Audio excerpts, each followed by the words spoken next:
이 시간 하나님 말씀 보겠습니다. 이 복된 시간에 주신 하나님의 말씀은 열왕기상 14장 21절에서 31절 말씀입니다. 열왕기상 14장 21절에서 31절 말씀입니다. 르호보암의 통치라는 제목으로 말씀을 받겠습니다. 한 절씩 교독하겠습니다. 솔로몬의 아들 르호보암은 유다 왕이 되었으니 르호보암이 왕위에 오를 때에 나이가 41세라. 여호와께서 자기 이름을 두시려고 이스라엘 모든 지파 가운데서 택하신 성읍 예루살렘에서 17년 동안 다스리니라. 그의 어머니의 이름은 나아마요 암몬 사람이더라. 유다가 여호와 보시기에 악을 행하되 그의 조상들이 행한 모든 일보다 뛰어나게 하여 그의 범죄한 죄로 여호와를 노엽게 하였으니 이는 그들도 산 위에와 모든 푸른 나무 아래에 산당과 우상과 아세라상을 세웠음이라. 그 땅에 또 남색하는 자가 있었고 여호와께서 이스라엘 자손 앞에서 쫓아내신 국민의 모든 가증한 일을 무리가 본받아 행하였더라. 르호보암 왕 제5년에 애굽의 왕 시삭이 올라와서 예루살렘을 치고 여호와의 성전의 보물과 왕궁의 보물을 모두 빼앗고 또 솔로몬이 만든 금방패를 다 빼앗은지라. 르호보암 왕이 그 대신 노수로 방패를 만들어서 왕궁문을 지키는 시위대 대장의 손에 맡기매 왕이 여호와의 성전에 들어갈 때마다 시위하는 자가 그 방패를 들고 갔다가 시위소로 도로 가져갔더라. 르호보암의 남은 사적과 그가 행한 모든 일은 유다 왕 역대지략에 기록되지 아니하였느냐. 르호보암과 여로보암 사이에 항상 전쟁이 있으니라. 같이 읽습니다. 르호보암이 그의 조상들과 함께 자니 그의 조상들과 함께 다윗성에 장사되니라. 그의 어머니의 이름은 나아마요 암몬 사람이더라. 그의 아들 아비냠이 대신하여 왕이 되니라. 아멘.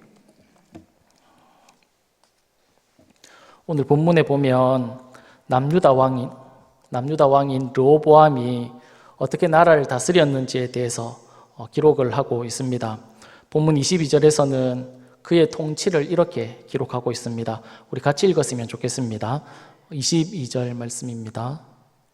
제가 읽어드리겠습니다. 유다가 여호와 보시기에 악을 행하되 그의 조상들이 행한 모든 일보다 뛰어나게 하여 그 범한 죄로 여호와를 노엽게 하였으니. 아멘. 르호보암은 나라를 다스려 갈 때에 어떻게 다스렸다라고 말씀하고 있냐면 하나님 보시기에 악하게, 그렇죠. 하나님 보시기에 악하게 하나님 말씀대로 다스리지 못했다라고 기록하고 있습니다. 왜 르호보암은 하나님이 기뻐하시는 통치, 하나님이 원하시는 그렇게 나라를 다스리지 못했는지 오늘 우리가 이 시간에 한번 생각을 해 보려고 합니다. 그가 왜 그렇게 다스리지 못했을까? 첫 번째는 그의 처음 가졌던 마음이 변질되었기 때문에 그렇습니다. 오늘 본문의 내용은 르호보암이 어떻게 나라를 다스렸는지를 우리에게 보여주고 있다고 말씀드렸습니다. 오늘 본문의 내용을 역대하 11장, 12장에서는 좀 더 자세하게 기록하고 있습니다. 똑같은 내용인데요. 조금 더 자세하게 기록하고 있어서 역대하 11장, 12장의 말씀을 이렇게 가지고 와서 설명을 드리려고 합니다. 역대하 11장 5절에 보면 이렇게 말씀하고 있습니다. 르호보암이 예루살렘에 살면서 유다 땅에 방비하는 성읍들을 건축하였으니 그렇게 기록하고 있습니다. 르호보암이 남유다의 왕이 되었습니다. 왕이 된 이후에 가장 먼저 했던 일이 무엇이냐면 성읍들을 쌓는 겁니다. 성벽들을 쌓아 올리는 것입니다. 왜냐하면 그렇게 성벽들을 쌓아야 자신의 나라를 지키고 보호할 수 있다는 생각을 가졌기 때문에 성읍들을 쌓아 올렸던 겁니다. 11장의 내용에 보면 총 15개의 성읍들을 쌓아 올립니다. 이스라엘의 한 지파가 존재하는데 그 한 지파를 위해서 15개의 성읍을 쌓을 만큼 견고한 그런 요새를 이 르호보암이 만들었다라는 겁니다. 왜 그렇게 했냐면 이 남유다의 지리적 상황을 우리가 조금 보면 그가 왜 그렇게 했는지 이해할 수 있습니다. 남유다가 있으면 그 위쪽에는 북이스라엘이 존재했습니다. 이 북이스라엘은 여로보암이 다스렸는데 위쪽에는 북이스라엘이 존재했고, 이 남유다의 밑에 쪽에는 애굽이라는 나라가 있었습니다. 그런데 예전에 보면 북이스라엘 왕이었던 이 여로보암이 솔로몬을 피해서, 솔로몬이 그를 죽이려고 했거든요. 그래서 피해서 어디로 도망을 갔냐면 애굽으로 도망을 갔던 기록이 있습니다. 열왕기상 11장 40절에 보면 이렇게 말씀하고 있습니다. 제가 읽어드리겠습니다. 이러므로 솔로몬이 여로보암을 죽이려 하매 여로보암이 일어나 애굽으로 도망하여 애굽 왕 시삭에게 이르러 솔로몬이 죽기까지 애굽에 있으니라. 아멘. 여로보암이 애굽으로 피신을 간 겁니다. 그리고는 시삭과 같이 지냈다, 그렇게 말씀하고 있습니다. 그러니까 여로보암과 지금 애굽의 왕 시삭은 서로 친분 관계에 있었다라는 겁니다. 그런데 남유다가 어디에 존재했냐면 북이스라엘은 위쪽에 있고 애굽은 밑에 있는 이 두 나라는 친분이 있고 그 사이에 이스라엘이 끼어 있는 그런 상황이라는 겁니다. 그러니까 언제 북이스라엘이 쳐들어올지, 그리고 애굽이 쳐들어올지, 어쩌면 둘이가 친분이 있으니까 같이 이렇게 쳐들어오면 남유다는 이렇게 나라가 멸망할 수 있는 위기 가운데, 그 지리적인 상황이 그런 상황이었다는 겁니다.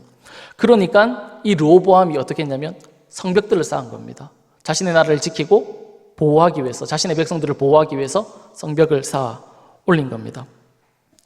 그리고 또 무엇을 했냐면 역대하 11장 11절에 보면 르호보암이 그 방비하는 성읍들을 더욱 견고하게 하고 지휘관들을 그 가운데 두고 양식과 기름과 포도주를 저축하고, 전쟁이 혹시 나게 되면 먹을 수 있는 음식물들, 그것들을 그런 게 있어야 되니까 그것을 보관했다, 그렇게 말씀을 하는 겁니다. 그런 음식물도 비축해 두었습니다.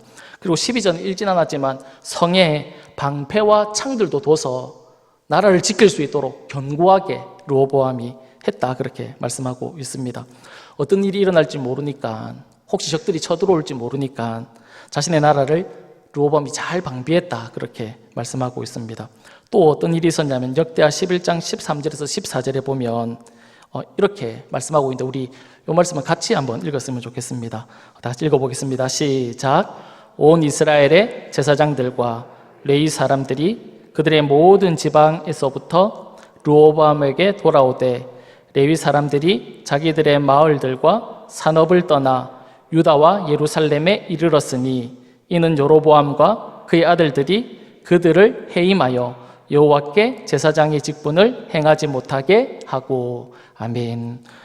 이게 무슨 말씀이냐면 북이스라엘의 상황을 지금 설명하고 있는데, 북이스라엘의 여로보암이 하나님 앞에 잘못했던 게 있지 않습니까?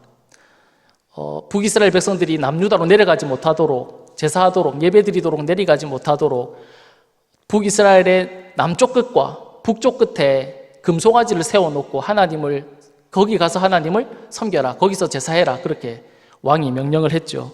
그리고 또 무엇을 잘못했냐면 제사를 지내는데, 제사는 누가 지낼 수 있습니까? 제사장들이 지내지 않습니까? 그런데 이 여로보암은 제사를 지낼 때 일반 사람들을 선택해서 그냥 뽑아서, 마음에 드는 사람들을 뽑아서 제사를 지내게 했습니다. 그러다 보니까 제사장들과 레위 사람들이 할 일이 사라진 겁니다.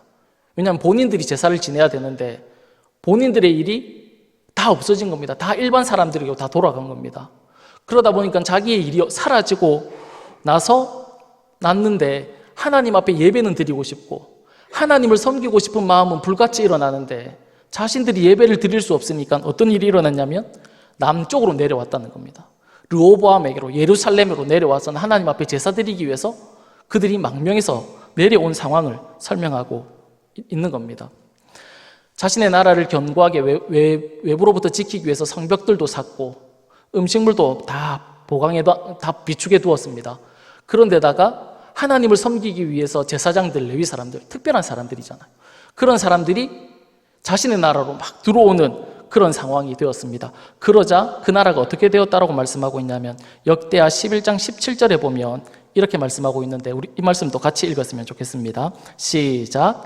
그러므로 3년 동안 유다 나라를 도와 솔로몬의 아들 르호보암을 강성하게 하였으니 이는 무리가 3년 동안을 다윗과 솔로몬의 길로 행하였음이더라. 아멘. 여로보암이 다스린 나라가 어떻게 되었다라고 말씀하고 있습니까? 강성하게 되었다. 나라가 견고하고 강하게 되었다. 그렇게 말씀하고 있습니다. 여로보암 왕 주변에는 제사장들도 있는 겁니다. 원래는 없었는데 북이스라엘에서 내려와서 제사장들이 있습니다. 레위 사람들도 르호보암 왕 옆에 레위 사람들도 있었습니다.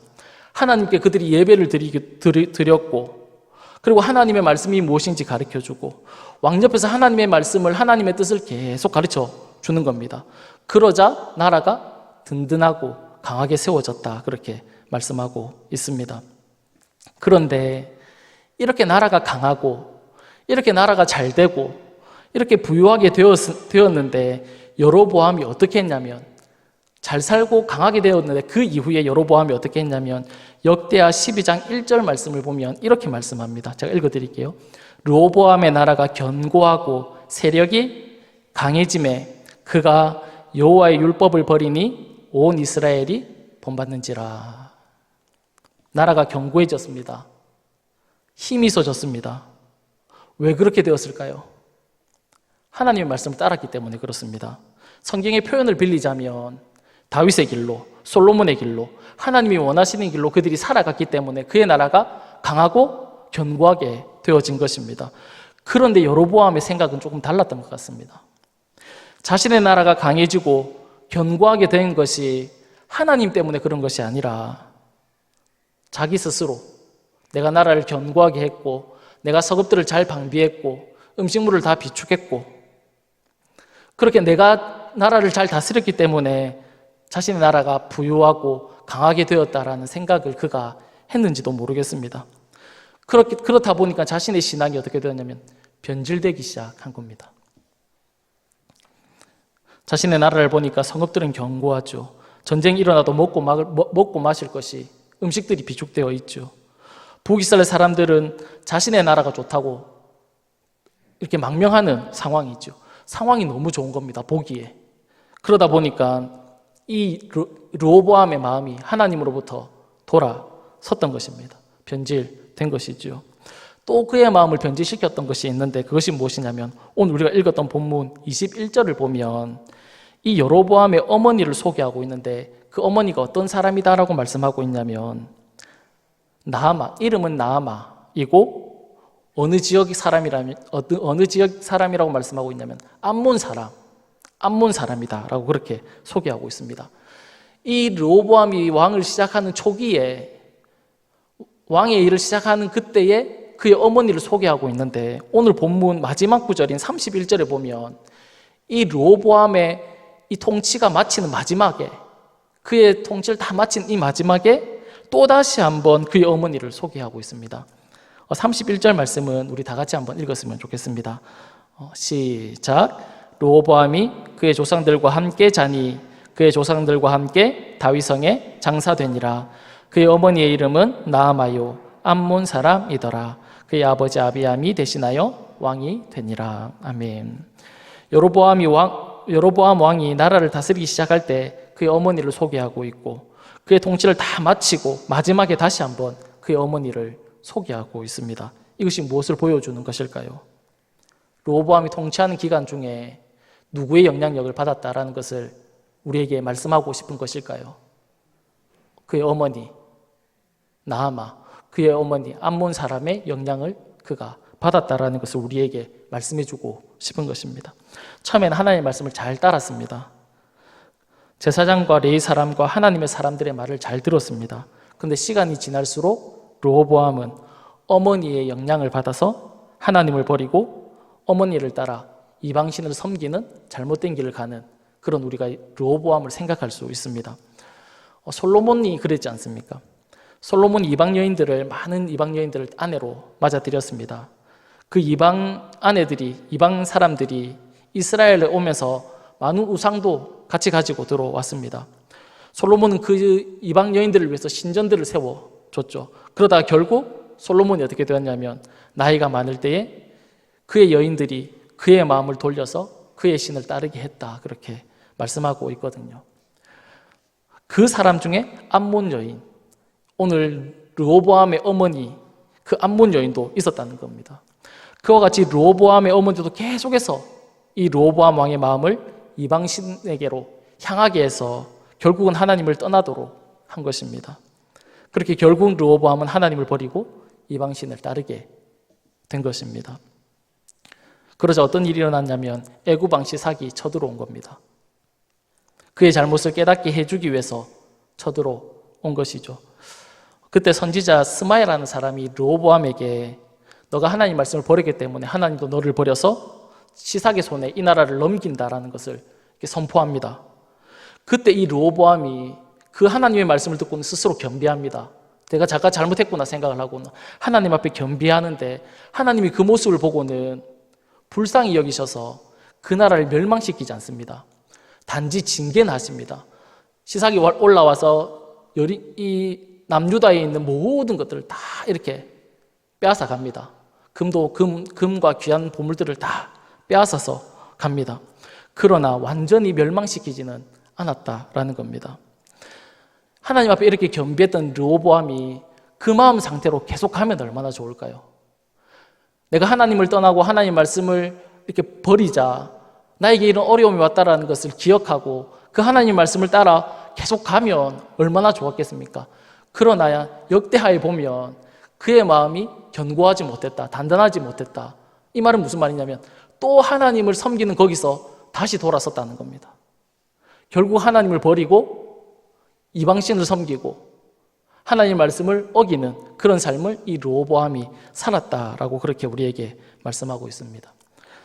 사랑하는 여러분, 우리의 마음이 변하지 않고 처음 마음으로 하나님을 섬기고 또 사랑하면 얼마나 좋겠습니까? 그러나 우리는 하나님 앞에 가졌던 마음이 변할 때가 많이 있지 않습니까? 저번 주 목요일에 이제 제자 훈련을 할 때 담임 목사님께서 이제 훈련생들에게 이렇게 물으셨습니다. 거기 책자에 보면 책자를 이렇게 공부해 가다가 중간에 무엇을 물으셨냐면 그러니까 여러분들이 이제 훈련생들이 하나님 앞에 드릴 수 있는 거 무엇을 드릴 수 있는지 5가지를 기록해라고 했거든요. 그래서 이렇게 기록을 하려고 적을 때 제 마음에는 그랬죠. 다 드릴 수 있겠다. 뭐 하나님을 향해서 못 드릴 게 뭐가 있겠습니까? 다 그렇지 않습니까? 하나님을 향해서 다 드릴 수 있지 않습니까? 그래서 하나님을 향해서 내 전부를 다 드릴 수 있고 생명도 드릴 수 있고 막 이런 생각을 하면서 딱 적으려고 할 때 2가지 생각이 머릿속에서 지나갔습니다. 2가지 생각이 뭐였냐면 내가 너무 사랑하고 내가 너무 아꼈던 것을 하나님이 앗아간 적이 있거든요. 그때 제가 하나님을 향해서 얼마나 원망하고 불평하고 또 내가 너무 힘들어서 밤에 잠을 못 잘 만큼 너무 힘들어서 하나님을 향해서 늘 원망했던, 제가 지금 원망이라고 표현하지만 하나님을 향해서 저주 비슷하게 너무 힘들었던 상황이 머릿속에서 지나갔습니다. 그리고는 다시 적으려고 하는데 못 적겠더라고요. 내 생명을 드린다는 말도 못하겠고 내 전부를 드린다는 말도 못하겠고 아무것도 못하겠는 겁니다. 그래서 근데 속에서 어떤 생각이 있었냐면 담임 목사님 물어보실 것 같더라고요. 한 목사님 뭐 드릴 수 있을 것 같아요? 물어보실 것 같은 거예요. 그 마음은 막 불안하고 드릴 수 있는 건 없고 그래서 담임 목사님이 또 물어보셨어요. 그래서 제가 뭐라고 대답했냐면 우리 제자반 같이 하신 분들은 알겠지만 아무것도 못 드리겠다고 했습니다. 그러니까 같이 훈련받던 권사님들, 집사님들이 뭐 저런 사람이다 싶듯이 딱 눈으로 쳐다보더라고요. 그래서 나는 마음이 너무 힘든 거예요. 다 드리고 싶다라고 얘기하고 싶은데 내가 사랑하고 내가 너무 귀하게 여겼던 것을 하나님이 가지고 가시자 내가 하나님 앞에 계속 원망하고 계속 불평하고 난 너무 힘들게 살았었거든요.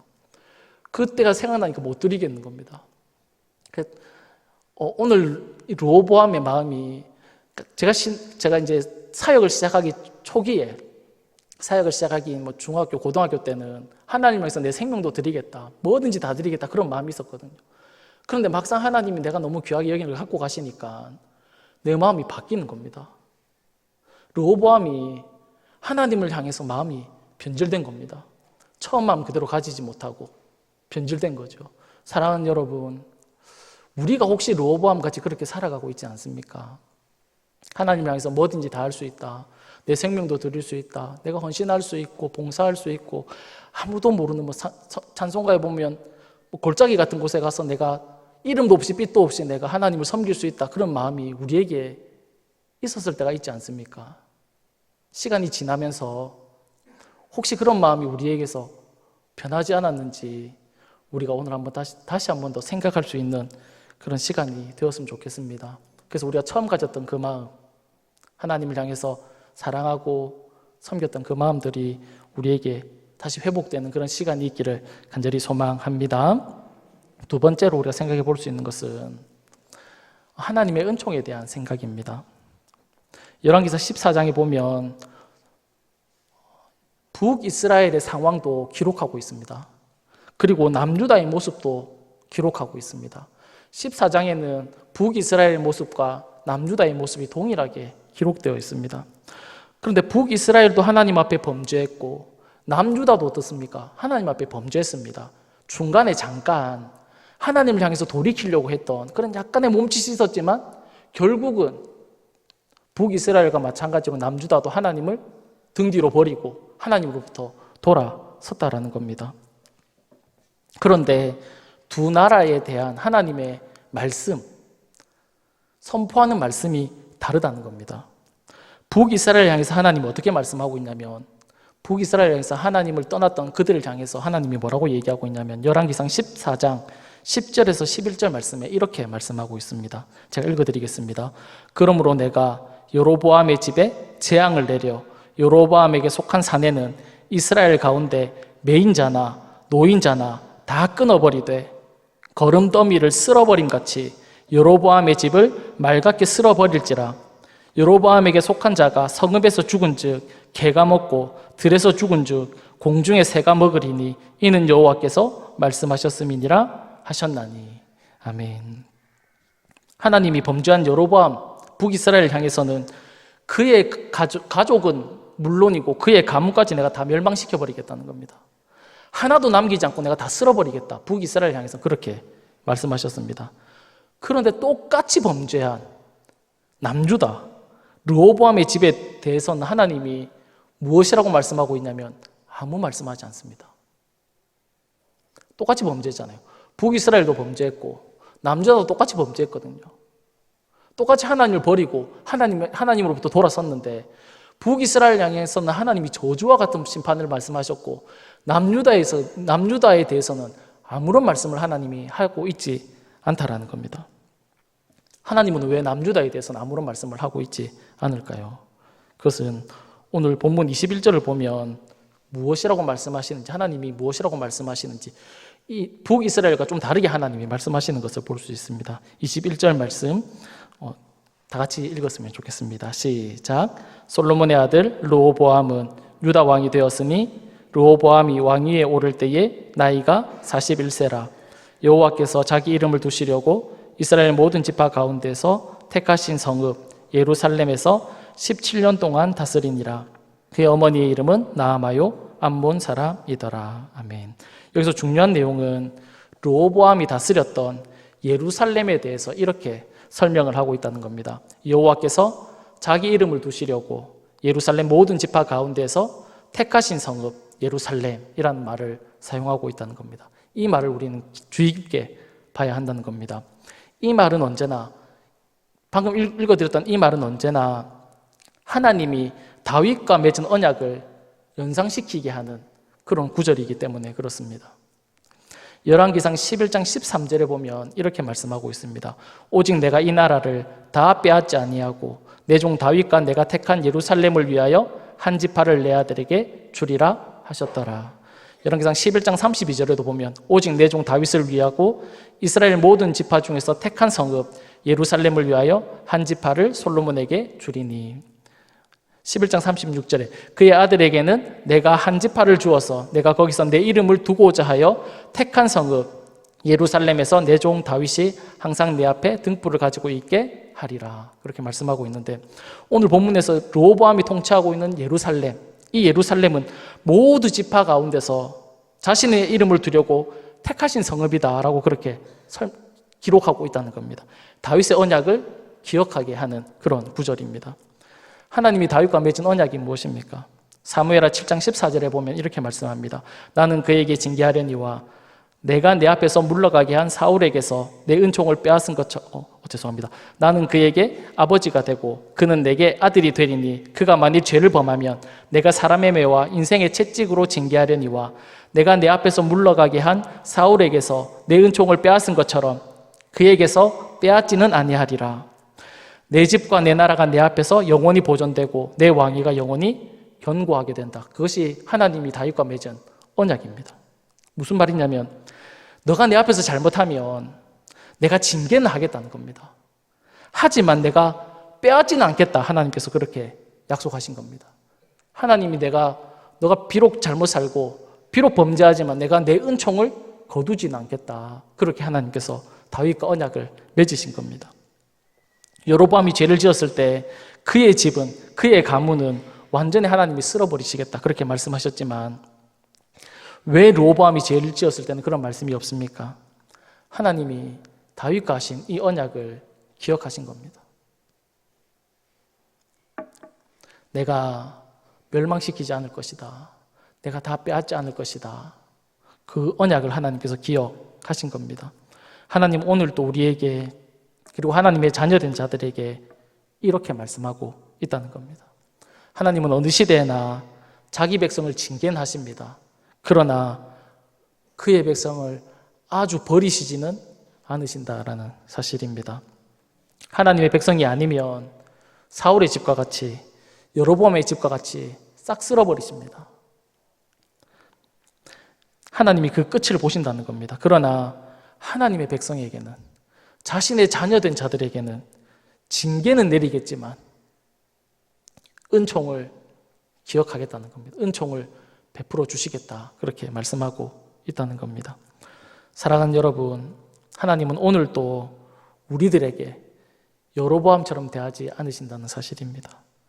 르호보암에게 대하듯이 하나님은 우리를 대하신다라는 사실입니다. 우리가 잘못하면 징계가 있죠. 그러나 그 징계는 우리를 멸망시키는 징계가 아니라는 겁니다. 언제든지 우리가 하나님 앞에 잘못했다고 얘기하면 하나님 향해서 돌아서면 하나님은 언제나 우리를 받으시는 분이라는 겁니다. 멸망시키지 않고 끝까지 그 은총을 기억하겠다 그렇게 말씀하고 있습니다. 사랑하는 여러분, 하나님은 하나님의 자녀들에게 베푸시는 은총을 거두시지 않는다라는 것을 기억하면서 살아갈 수 있기를 간절히 바랍니다. 저와 여러분이 그런 존재라는 겁니다. 오늘 최경수 목사님 앞에서 찬양했듯이 마지막 찬양 좋으신 하나님 우리가 찬양하지 않았습니까? 우리 하나님이 그렇게 좋으신 분입니다. 하나님의 자녀들에게 사랑과 은혜가 한이 없는 분이라는 겁니다. 우리가 아무리 하나님 향해서 벗어나고 떠나려고 하더라도 하나님은 우리를 포기하지 않으신다라는 사실이죠. 이 사실을 기억하면서 살아가는 저와 여러분 다 되기를 간절히 축복합니다. 기도하겠습니다. 좋으신 하나님 아버지 감사합니다. 하나님의 자녀로 저희들을 불러주신 것이 얼마나 큰 복이고 얼마나 큰 은혜인지 하나님 우리가 다시 한 번 더 기억하고 그 하나님 아버지 앞에 감사와 영광을 돌리는 삶을 살아갈 수 있는 저희들의 삶이 다 될 수 있도록 주님 도와주옵소서. 하나님을 향해서 늘 한결같은 마음을 가지고 그 주님을 위해서 살아가는 저희들의 삶이 다 될 수 있도록 주님 축복해 주옵소서. 고맙고 감사하며 살아계신 예수님의 이름으로 기도드립니다. 아멘.